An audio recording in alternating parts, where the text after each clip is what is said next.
உண்மையில் அவர் அவ்வாறு நீட்ட வேண்டும். அவர் நீட்டாவிட்டாலும் இதில் யார் யார் பங்கு பெற்றினார்கள், இது எவ்வாறு இடம்பெற்றது என்பது தொடர்பான தெளிவான வாக்குமூலம் அசாத் மௌலானா என்ற வாக்குமூலம் இருக்கின்றது. ஆனால் அவரை இலங்கைக்கு கொண்டு வந்து விசாரிக்க போவதாக கூறியிருந்தார்கள். ஆனால் அது இன்னும் அவ்வாறு கொண்டு வந்ததாக நாங்கள் அறியவில்லை. சுவிட்சர்லாந்தில் இருந்த அவர் வந்து பிரான்சுக்கும் ரகசியமாக மாற்றப்பட்டிருந்தார். பின்னர் பிரான்சில் இருந்து இங்கு கொண்டு வருவதாக, இலங்கைக்கு கொண்டு வருவதாக தெரிவித்திருந்தார்கள். ஆனால் அவ்வாறு கொண்டு வந்ததாகவும் தெரியவில்லை.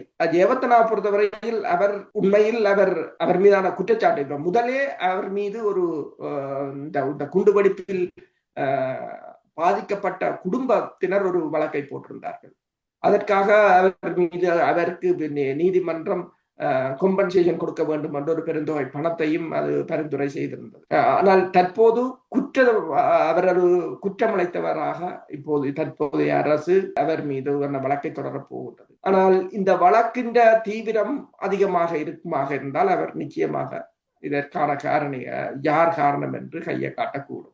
இதுல அனதா அரசு அதனைத்தான் எதிர்பார்க்கிறதா என்ற ஒரு கேள்வியும் இருக்கின்றது. அவர் மூலம் இதற்கு யார் பொறுப்பானவர்கள் என்று கையை காண்பிப்பதற்கு இதை மெல்ல மெல்ல அனதா அரசு ஒரு ஸ்லோவாகத்தான் கொண்டு போகிறது. ஏனென்று சொன்னால் தாங்கள் ஏதோ ஒரு வகையில் இந்த கொடுத்த வாக்குறுதிகளை நிறைவேற்றுவது போல ஒரு பாசாங்கு செய்து கொண்டு